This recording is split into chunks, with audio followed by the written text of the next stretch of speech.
Hello tout le monde, j'espère que vous allez bien. On se retrouve là pour le troisième podcast d'Euroleague. Vince, comment ça va? Ça va et toi, tu vas bien? Ça va, la forme. Donc, on va commencer directement, hein. On va enchaîner par les résultats des deux dernières journées. Après ça, on va parler de la situation de l'ASvel, puis celle de Monaco. Et on va finir par le fameux Frenchy Up. Je sens que pour ça, Exactement. là, on va débattre, on va avoir des choses à se dire encore là. J'espère, hein. On va voir ça. Ouais. Ok, bah c'est parti. On va démarrer tout de suite avec les résultats. Donc, pour la huitième journée, on a la victoire de l'Anadolu Efes sur le parquet de Monaco. On a un match serré entre l'Olympiakos et le Maccabi Tel Aviv avec la victoire de l'Olympiakos. On a pu voir un match quasiment de play-off entre Valence et le Real qui finit par s'imposer 76 à 73. La Virtus Bologne qui gagne face à Milan. L'Étoile de Belgrade qui en fait une bouchée du Fener qui s'impose 87 à 56. Ouais. L'ASvel qui décroche sa deuxième victoire face à l'Alba Berlin, 73-68. Un deuxième match de play-off aussi très serré entre le Panathinaikos et les Žalgiris avec la victoire du Pana 73-71. Le Bayern qui s'impose à la maison face aux Partisans de Belgrade. La victoire écrasante de Baskonia face au FC Barcelone 94 à 71. C'était la huitième journée. La neuvième journée, le Maccabi cette fois-ci qui s'est imposé face au Fener 78-73. L'Olympiakos qui gagne contre l'Étoile Rouge de Belgrade. Milan, cette fois, qui s'offre une belle victoire face à l'Anadolu Efes. Une grosse victoire du Real contre Monaco, 91-73. Un match serré entre Žalgiris Kaunas et l'FC Bayern avec la victoire de Kaunas au final, 74-73. L'ASvel qui s'incline face à Baskonia, 88 à 81. Une belle victoire du Pana contre le Virtus Bologne, 90-76. Un match serré entre le FC Barcelone et Valence avec la victoire du Barça 74 à 70 et le Partizan qui va s'imposer face à l'Alba Berlin 89 à 74. Déjà, on a eu le droit à des très très très très très belles rencontres. Comme je disais, pour certaines rencontres, des matchs de play-off, clairement, avec l'intensité de play-off, qualité de jeu, bah, vraiment de play-off, on sentait que les équipes jouaient la victoire. Est-ce qu'il y a des matchs, toi, qui t'ont marqué particulièrement? Ouais, en effet, il y a plusieurs matchs qui m'ont marqué. Il y a des équipes qui commencent à perdre dangereusement, j'ai envie de dire. Et là, ça commence à faire peur.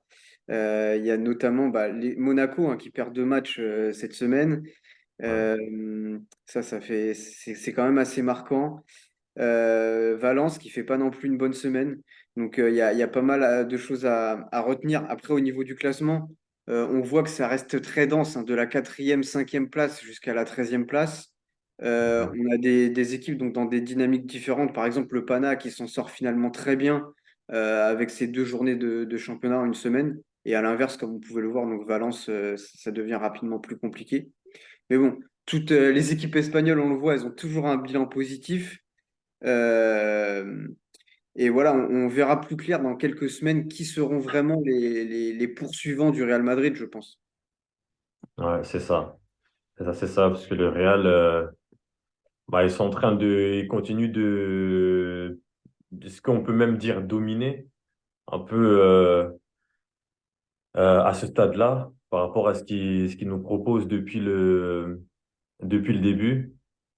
Donc, on va voir comment est-ce que ça va avancer pour la suite de ces journées. Donc, Exactement. Ouais, ouais, on pourra en reparler dans les prochaines semaines. Je pense que d'ici 3 semaines, voire 4 semaines, on aura vraiment un classement qui sera vraiment structuré avec les poursuivants, le milieu de tableau et puis la fin de tableau avec les équipes qui seront sûrement en dehors des playoffs. Ça va vite venir pour moi, je pense. Donc, ouais. ça va être très intéressant par la suite. Euh, on peut directement passer à la deuxième partie, je pense, Silvio, où on va pouvoir parler de l'Asvel, le process de l'Asvel, entre guillemets, l'Asvel qui semble lancer. Et pour débuter, ce que je te propose, c'est qu'on écoute la réaction de Youssouf Afal. qui nous a fait une petite vidéo. Salut la team Level Up. Donc, par rapport à notre début de saison, on a vécu une début de saison assez mouvementée et un peu compliquée que prévu, plus compliquée que prévu. Donc, mais on a à cœur de se relever parce que je trouve qu'on a une équipe avec beaucoup de potentiel, qui est une équipe nouvelle aussi. Donc, on vient de se connaître à peine. Donc, il faut un peu de temps pour que tout ça s'apprenne. Et notre victoire contre Kaunas nous fait beaucoup de bien. Et par rapport à l'Euroleague, bah, on a un cœur de continuer comme ça et en championnat de bien relever la tête et jouer le haut du tableau. Allez, merci la team Level Up. À bientôt. Ciao. Donc voilà ce qu'on peut dire. Ce qu'on peut dire sur cette vidéo, c'est que Youssoupha, il prend vraiment en compte les débuts difficiles. Ouais, Depuis que Podzeko est arrivé, on sent un élan complètement différent avec une dynamique d'équipe qui s'installe. Qu'est-ce que tu penses du message de Youssoupha?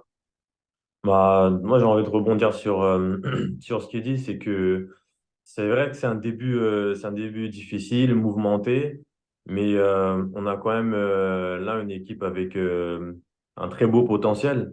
Donc, je pense que bah, les choses sont en train de se faire.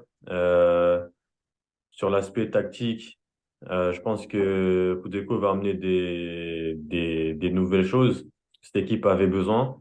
Et je sens que les joueurs ont cette capacité aussi à s'adapter à ce changement de coaching. Et bah, ils arrivent à trouver des solutions et surtout, ils arrivent bah, à s'épanouir sur le terrain tout simplement. Et je pense qu'il va leur falloir encore quelques matchs bah, pour que tout puisse prendre et derrière faire une belle saison Euroleague. Il y aurait pas de raison au final. Voilà, les changements ont été apportés. Euh, Maintenant, comme il dit, début de saison mouvementé, c'est vrai, mais une équipe qui a un très gros potentiel. Je suis quand même d'accord avec ça et je pense qu'il y a possibilité que la suite elle soit bah, plus que bonne. Ah ouais, moi, tu vois, je vois on est dans un process, le chemin, il va être long. Moi, j'ai l'impression que ça va gagner des matchs par-ci, par-là, mais que ça montera pas très, très haut non plus, tu vois. J'ai conscience que l'équipe, elle a du potentiel, attention. Maintenant, tu vois, là, on voit une belle victoire, mais ça reste contre l'Alba Berlin. Il va y avoir des succès, mais tu vois, j'ai quand même cette impression que ça va vite plafonner, en fait.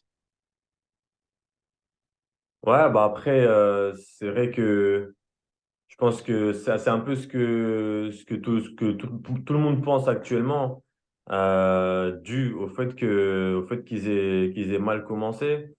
Euh, Après, est-ce qu'on pourrait pas justement croire à ce rebondissement par rapport à ça? Parce que des équipes qui ont mal commencé et qui au final, bah, en fait, ont une saison, bah, une meilleure saison, plus que ce qu'on attendait de base. Il y en a pas mal. Maintenant, la question, c'est vrai, est-ce que la SVL sera capable de montrer ce visage-là? Moi, je pense qu'ils ont les joueurs pour. Maintenant, il y a un coach qui est là, qui vient d'arriver. Et je pense que lui, c'est clairement son objectif et qu'il va aller dans ce sens-là avec une nouvelle énergie, une nouvelle dynamique. Moi, je suis curieux. Je suis curieux de voir ce que ça va donner sur les prochains matchs et les prochaines semaines surtout. Parce que comme tu as dit, d'ici quelques semaines, je pense qu'on aura vraiment un meilleur dessin de ce que c'est que le championnat au niveau des classements. On aurait un meilleur aperçu et on saura exactement bah, qui domine, qui ne domine pas et qui a vraiment du mal sur cette saison Euroleague. Ouais, ouais, tout à fait. Mais déjà, le truc pour rebondir sur ce que tu dis, ce qui est intéressant, c'est qu'on voit que Podzeko, il commence à affirmer ses choix. Donc, ton Frenchie Up, TLC, Timothée Luwawu-Cabarrot, semble être la première option pour Podzeko. Et après, il y a quand même un flou derrière, il y a un équilibre à trouver. C'est pas complètement hiérarchisé. Bon, il y a Nando De Colo qui est absent pour le moment. Il y a aussi des joueurs comme Geoffrey Lauvergne ou Youssouf Afal qui pourraient être des deuxièmes options. J'attends une avancée à ce niveau-là. L'autre grande thématique là, de la semaine, donc c'est le choix de se séparer de Frank Jackson, qui n'a pas forcément répondu aux attentes. Moi, je trouve que Frank Jackson était trop un profil 2-1. Et pour moi, il faut un Ouais, profil 1-2 derrière Paris Lee ou peut-être en titulaire, hein, il faudra voir. Pour moi, il y a clairement un manque au poste 1. Après, il y a d'autres choix qui ont été faits hein, par Pozzecco, mais en tout cas, on sent qu'il y a quelque chose qui s'installe et il essaie de reformer un groupe, entre guillemets, dans une équipe qu'il n'avait pas choisie forcément. c'est ça. Ouais, je pense que lui, c'est ça sa difficulté. Je pense que quand tu es coach et que tu arrives dans une équipe que t'as pas choisi, avec des joueurs que tu n'as pas forcément recrutés de base, tu es un peu obligé des fois entre guillemets, repartir de zéro en recréant les choses, en mettant peut-être une nouvelle hiérarchie, un nouveau plan de jeu tout simplement, et tu es obligé de faire des choix. Obligé de faire des choix. Là, comme tu as dit, il s'appuie beaucoup plus peut-être sur Chelsea.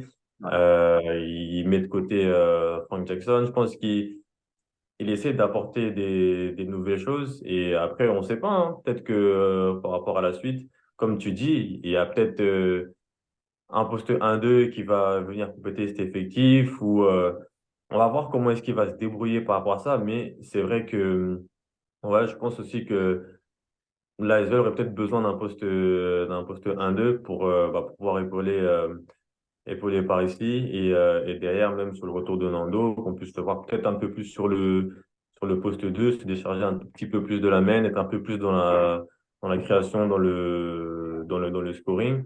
Mais ouais, c'est vrai qu'après, à côté de TLC, il essaie d'utiliser un peu plus aussi, comme tu as dit, le L'Auvergne, Tufa, on va appuyer un peu plus sur le secteur intérieur pour qu'il y ait une certaine alternative. Donc, ouais, c'est des nouvelles choses qu'il met en place et qu'on va voir. On va voir, je pense, un nouveau style de jeu de l'ASVEL avec ce nouveau coach.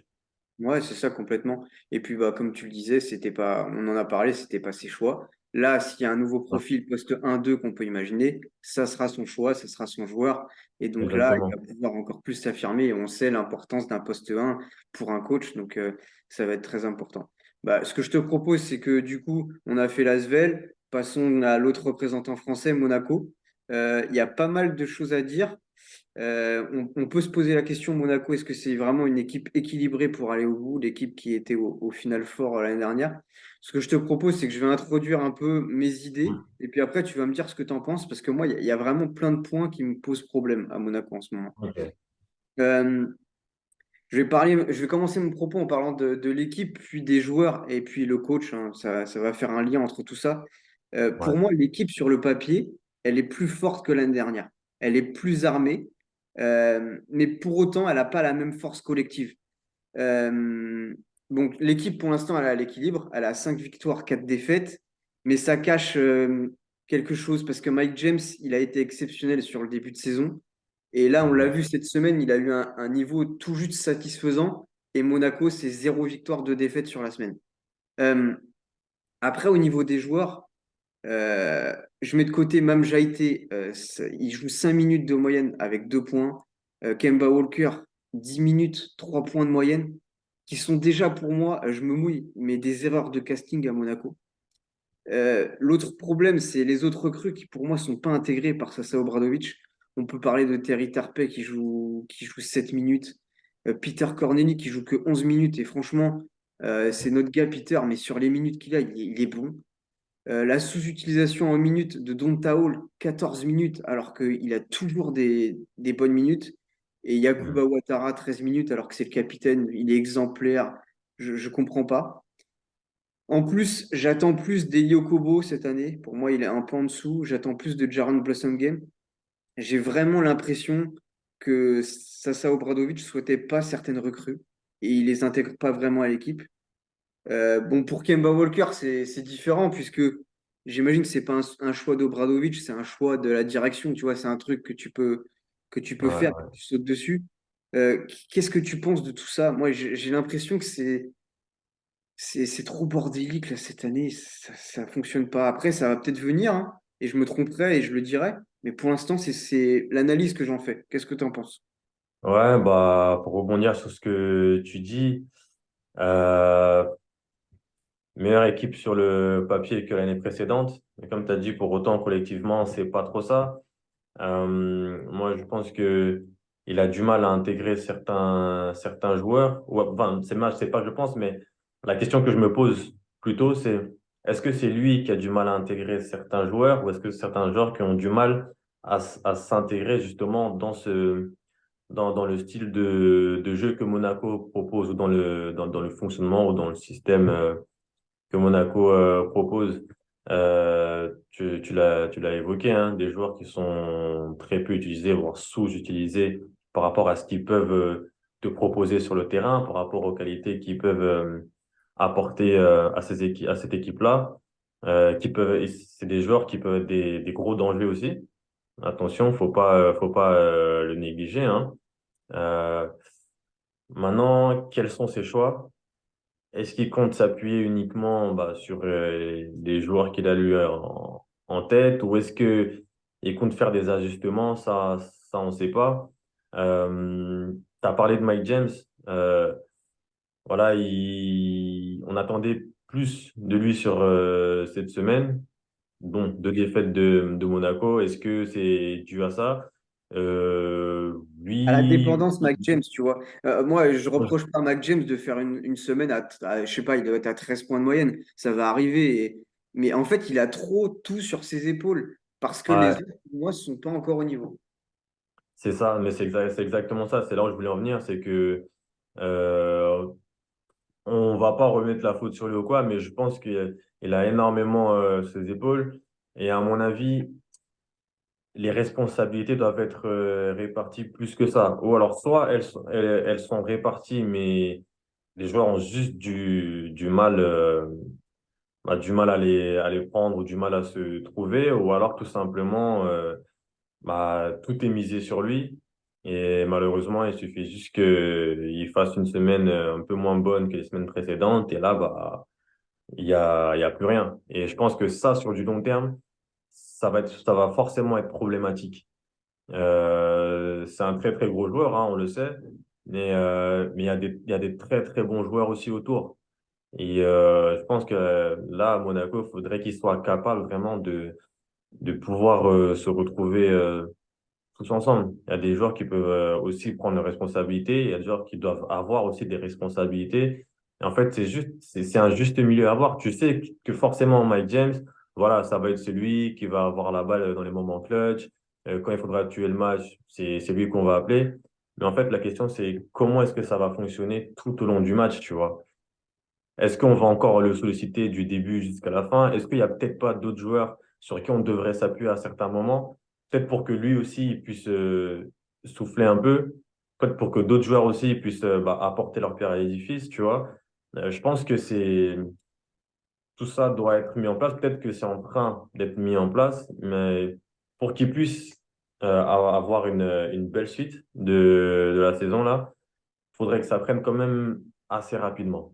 Ouais, je pense aussi qu'il faut que ça prenne rapidement. Après, là, il faut réintégrer aussi Jordan Lloyd. Il a fait un gros match en championnat. En Euroleague, ça va prendre sa place. Mais Jordan Lloyd, on sait que c'est un joueur très, très fort. Mais en fait, moi, ça me pose toujours la même problématique. L'année dernière, c'était déjà le cas. Mais là, en fait, c'est encore pire pour moi. C'est la surexploitation de la ligne extérieure.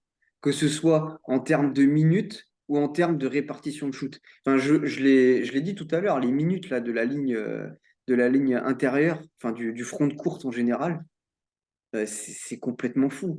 Enfin, il y a des line-up où tu as trois, voire quatre extérieurs avec, avec un grand qui est parfois même pas si grand que ça quand c'est ton poste 4 comme c'est John Brown par exemple. Euh, Mhm. enfin, je sais pas ce que tu en penses. Quel joueur t'attend à ce qu'il monte plus haut rapidement? Et est-ce que tu trouves pas qu'il y a un problème sur cette surexploitation de la ligne extérieure où on donne la balle aux guards et on leur dit, eh les gars, faites-nous rêver et on verra ce qui se passe. Bah, je pense qu'aujourd'hui, le problème de la l'ASVEL, c'est ça, c'est que, pardon, de De Monaco. Monaco, ouais, de Monaco, c'est ça, c'est que le jeu est un peu trop basé sur les extérieurs. Et ce qu'il faut savoir, c'est que voilà, là, on parle d'Euroleague. Euroleague, on parle du meilleur niveau européen. À un moment donné, les équipes, elles s'adaptent, elles comprennent. Et au début, franchement, ça passe. Avec ça, tu gagnes des matchs. Donc, bravo, tout le monde applaudit, hein, c'est bien. Mais pareil, comme je disais, sur du long terme, je pense que ça va être compliqué si on n'intègre pas plus le secteur intérieur que ça, si on les utilise pas plus, si on les responsabilise pas plus que ça.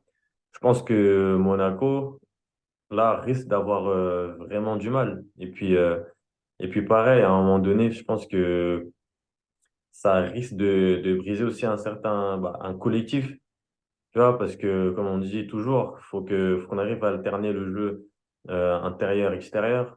Là, c'est beaucoup basé sur les extérieurs, comme tu as dit, que ce soit en termes de prise de tir ou de minutes. Enfin, après, pareil, c'était peut-être un choix de coach, hein. Mais sur du long terme, les équipes s'adaptent. Et voilà, il suffit juste que maintenant tes extérieurs, ils sont pas forcément dans un bon jour. Qu'est-ce que tu vas proposer? Euh, je sais pas si ce style de jeu-là peut peut-être frustrer les intérieurs aussi. Parce qu'il peut y avoir de la frustration de pas avoir le ballon, de pas même être impliqué dans le jeu, de pas avoir 2 minutes aussi. Enfin, ça fait plusieurs petits détails comme ça qui font que, on peut se poser la question, est-ce que vraiment les choix qui ont été faits jusque-là vont permettre à cette équipe de continuer à prendre des victoires sur la suite du championnat comme elle l'a fait au début, parce qu'encore une fois, les équipes adverses vont s'adapter.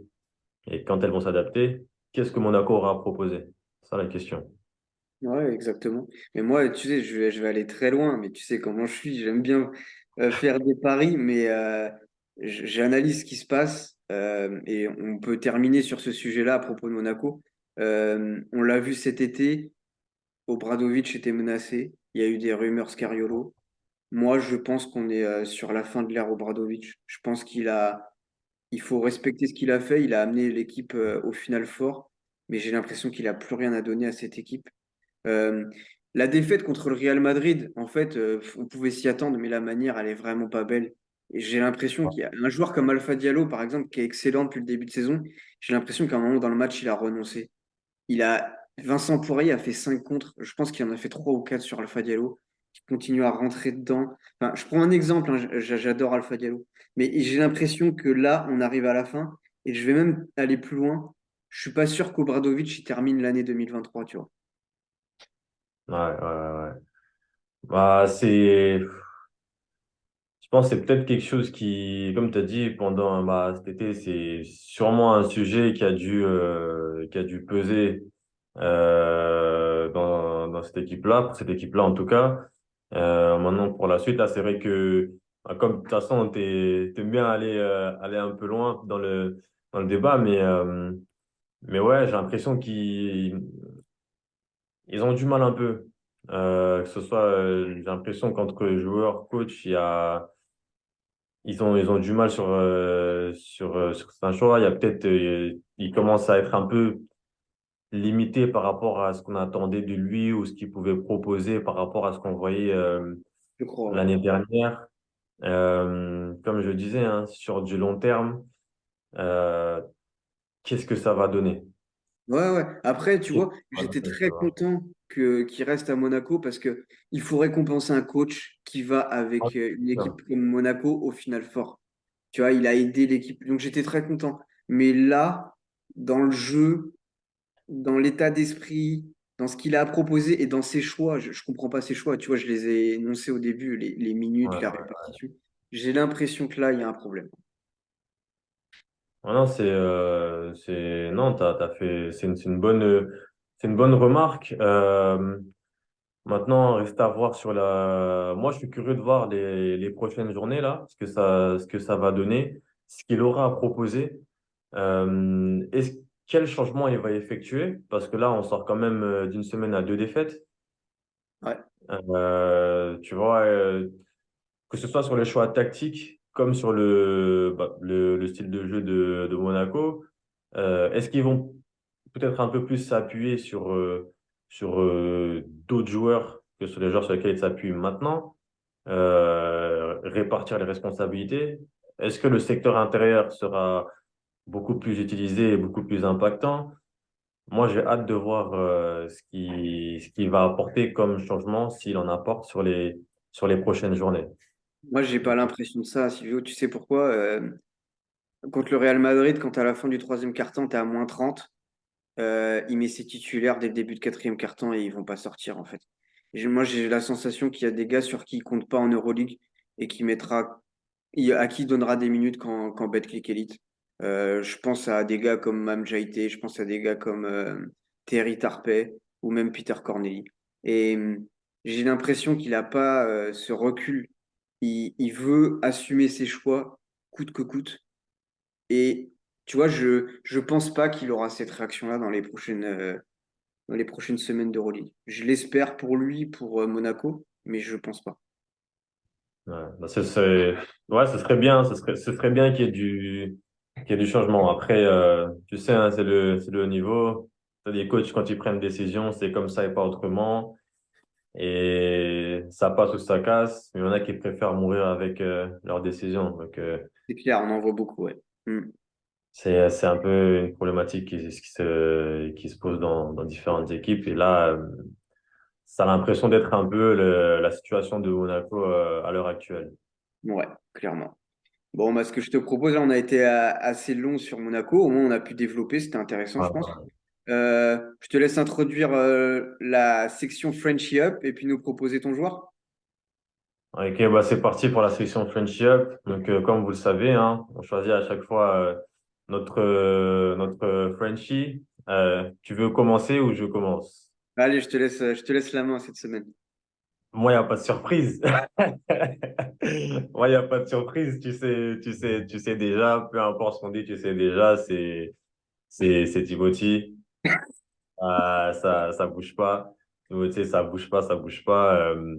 Bah pareil, moi en fait les raisons sont les mêmes encore une fois. C'est vrai qu'on a évoqué le fait que Odeko est en train de faire de lui peut-être sa première option. Et voilà, au-delà de ça, encore une fois, quand il s'agit de gagner, il répond présent. Maintenant, je sais que là où tu vas m'attraper, c'est sur la constance, sur la régularité. Et je suis d'accord avec toi. Pour le moment, moi, ce que je vois, c'est quelqu'un en tout cas, qui essaye de vraiment prendre ses responsabilités, qui essaye de vraiment aider cette équipe-là d'Asvel à prendre des victoires.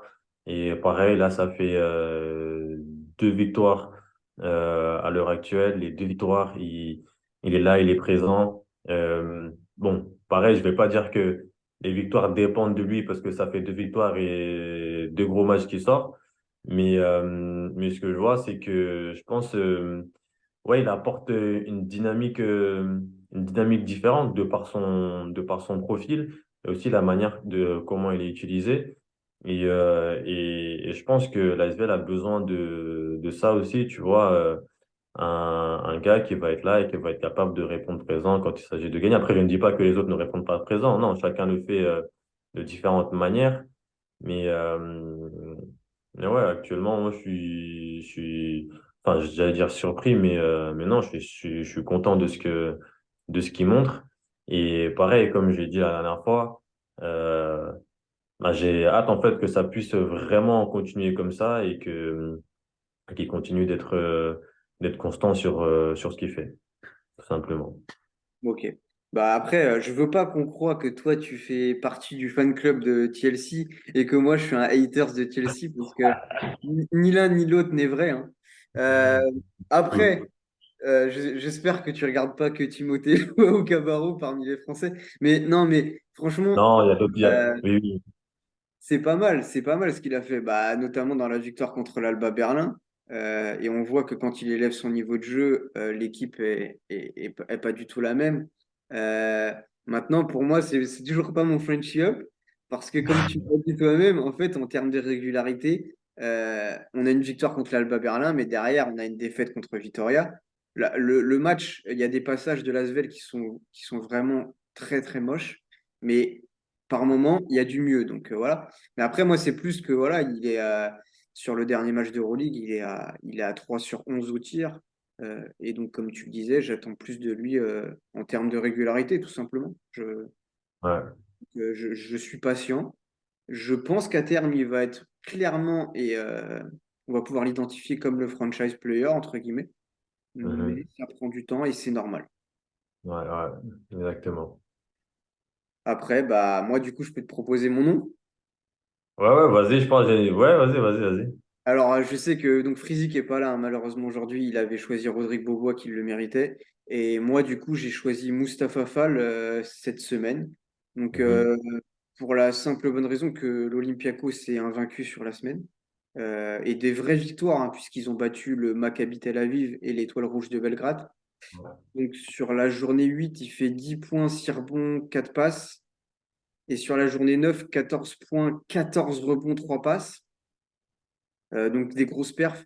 Juste la cerise sur le gâteau, il fait 10 points, 10 rebonds, 11 passes en championnat. Je ne sais pas si tu l'as vu passer, ça a fait un peu le buzz sur les réseaux. Mais c'était en Ouais, championnat ouais. contre le PAOK à 100% au shoot.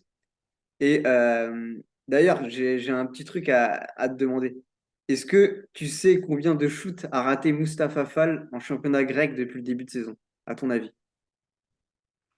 Non, alors là, ça, j'ai aucune idée sur ça, mais vas-y, je te laisse me le dire, je te laisse me le dire. Alors, c'est incroyable. J'ai dû relire la stat plusieurs fois sur Pro Baylors, mais Mustapha Fall, il a raté qu'un shoot en championnat depuis le début de saison.